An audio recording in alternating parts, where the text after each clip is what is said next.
Vidéo un peu spéciale. C'est plus un conseil.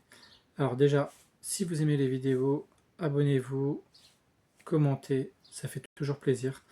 Donc cette petite vidéo aujourd'hui, c'est plus un conseil. Savoir en fait comment mettre un jeu donc en ligne, que ce soit sur le Bon Coin, sur Vinted ou autre, à un bon prix, au prix juste.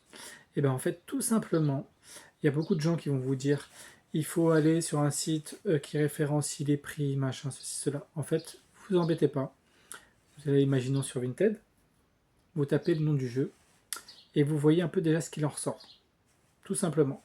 Vous voyez à peu près ça. Vous faites la même chose avec le Bon Coin, la même chose avec eBay. Vous voyez, vous allez sur plusieurs sites comme ça, ou même sur Google, tout simplement.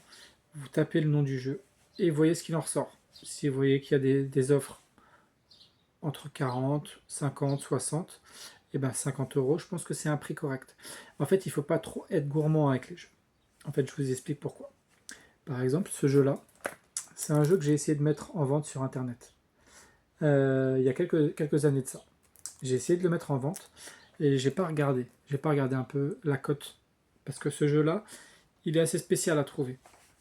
Surtout que vous voyez, il est sous blister. Ça, c'est sous blister. Donc en fait, ce jeu-là n'est pas très répandu. Mais on peut quand même en trouver sous blister. Voilà, il en existe encore. Et j'ai essayé de le mettre en fait à un prix que je pensais correct sur internet, le prix que j'en voulais en fait finalement, mais j'ai jamais réussi à le vendre. En fait, j'ai jamais réussi à le vendre à un bon prix.